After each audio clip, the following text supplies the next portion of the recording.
Siguro po ang pagdedeklara ng isang tao na hero, dapat hindi po siya ang nagsasabi nun. Taong bayan ang magsasabi kung siya ay naging hero at paggawan siya ng monumento. Ngayon, patungkol naman po doon sa sinasabi niya na wala siyang kasalanan, marami na po tayong nadinig. Siya mismo po ang umamin sa hearing sa Quadcom at saka sa Senado. Marami siyang inamin. Unang-una, sinabi niya na he encouraged, diba? He ordered the police officers to encourage the suspect to fight. For what? Anong purpose nun? Ang sabi niya, inamin niya, para magamit din yung depensa. Because kapag lumaban ang isang suspect, maaari itong masabing self-defense on the part of the police officers. Pero hindi dapat ganoon ang gawi.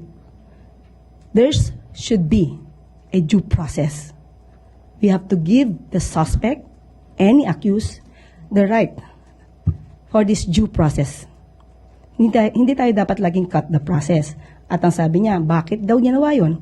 Para mabilis, masulba or marisulba ang problema. Mabawasan agad ang problema. Hindi ganun pamamaraan. Hindi pa ba yun kasalanan? Maybe sa mga taong hindi na biktima ng EJK at Bloody Tokhang, maaaring nagpupunyagi at umapalakpak. Pero paano naman po yung mga namatayan at yung pamilya na nawalan ng kanilang mahal sa buhay dahil lang sa walang due process na ibinigay sa kanila?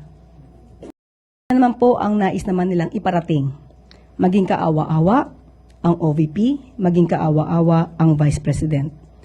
Kung tutuusin po natin, siya po naman ay binigyan ng pagkakataon para ipagtanggol, idepensa ang kanyang proposed budget. Hindi naman po hinahadlangan na magbigay ng tamang budget sa OVP kung ito naman ay maipapaliwanag niya. Kumbaga sa thesis, kung ikaw ay nag-submit ng thesis, kailangan mong idepensa.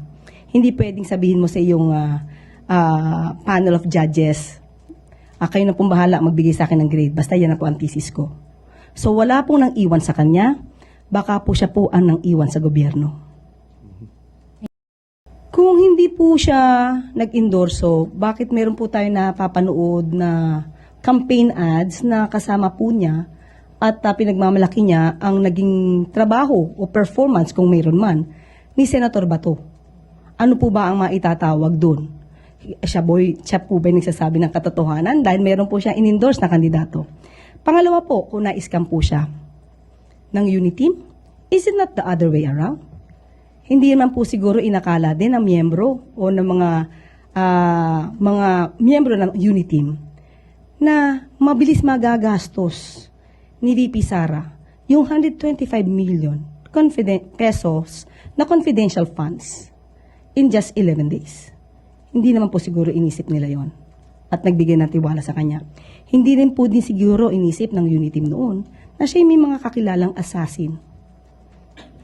At hindi rin po siguro inisip ng Uniteam noon na ang gustong continuation, kasi parang meron po sinabi na dapat may continuity.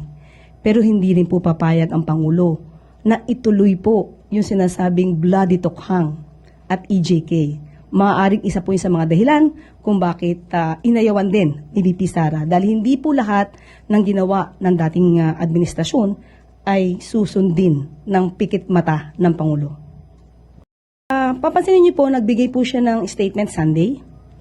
Lumabas na po yung article sa Rappler Saturday night, 10:20 p.m.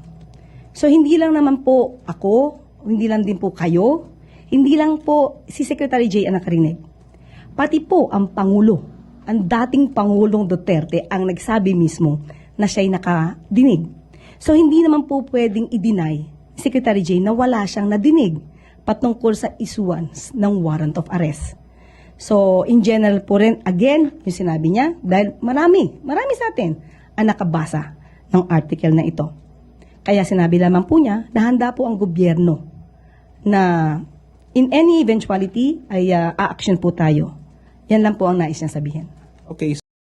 As of the moment po, wala pa po tayong nakukuhang communication, official communication. Pat kung meron na po tayong official copy, ipapakita po agad namin sa inyo. regarding Handa naman po ang law enforcement agencies natin kung ano po ang sinasabi ng batas, kung kinakailangan po na iserve yung warrant of arrest because of the request of Interpol. Ano't ano man po ang mangyayari, basta po nasa legal, gagawin po yan ng pamahalaan. Pigilan po natin magkagulo. Ang gagawin lamang po talaga natin ay kung ano yung naaayon sa batas.